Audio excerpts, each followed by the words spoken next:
Tighter! Wrap it tighter! His rusty, broken voice echoed in the stony tomb. The old man loosened the bandage and started anew.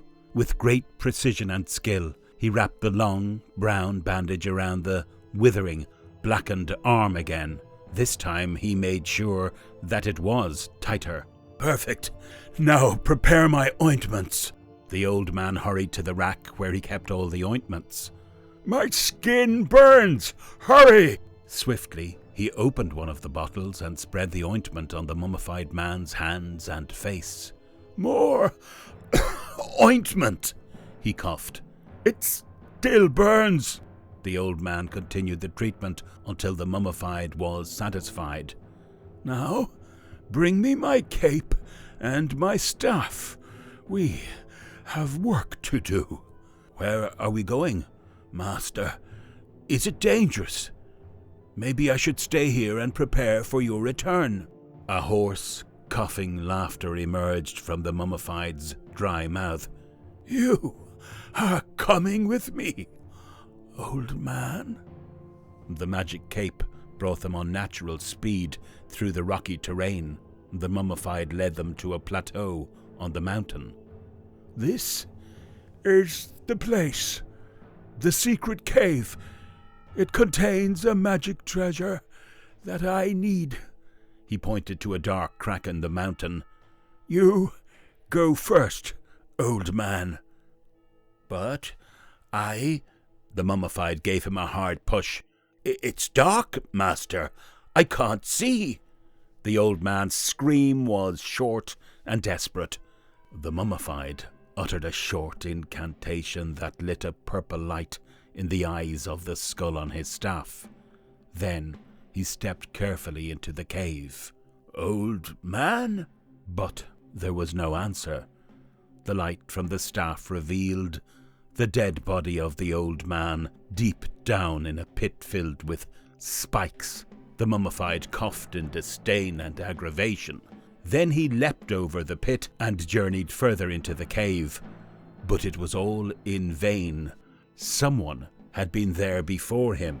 The cave was empty, except for dusty rocks and rubble. Enraged by the failed mission and the loss of his apprentice, the mummified took off from the mountain. With lightning speed, the cape carried him to the nearest village, where he could unleash his wrath against the hapless villagers. Maybe he could even find a new apprentice, someone skilled in the art of wrapping bandages, preparing ointments, and dodging pit traps.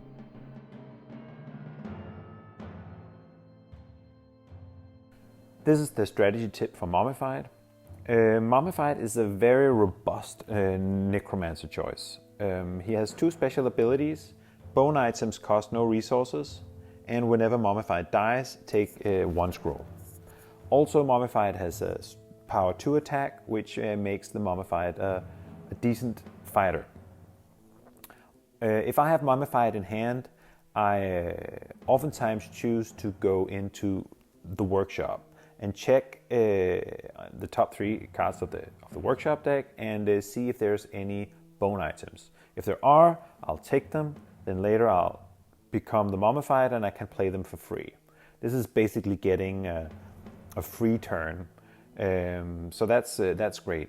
Also early in the game, before you have any apprentices, the Mummified has a great advantage in the dungeon. Sometimes when you go in to the dungeon and succeed, it can really kickstart your Necromancer. You can get a great treasure. So if you're lucky, you go in there, you win the quest in the dungeon card and you get the treasure.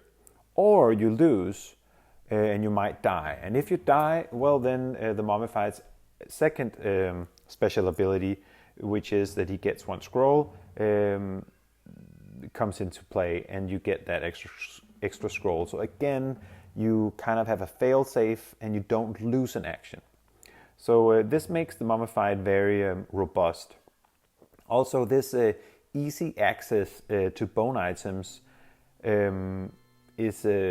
makes it easier for the Mummified to become Academy Headmaster, especially in the Bone Academy, which is a little bit more difficult because the skeletal dragons are so expensive to raise.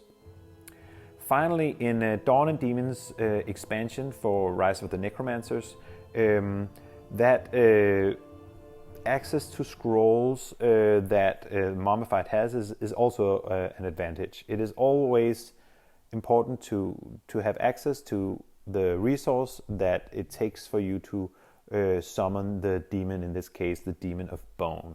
And the Demon of Bone needs scrolls to be summoned. So this was some strategy tips on Mummified, and as I said, it's a very robust choice. He's an all-round necromancer. Have fun playing.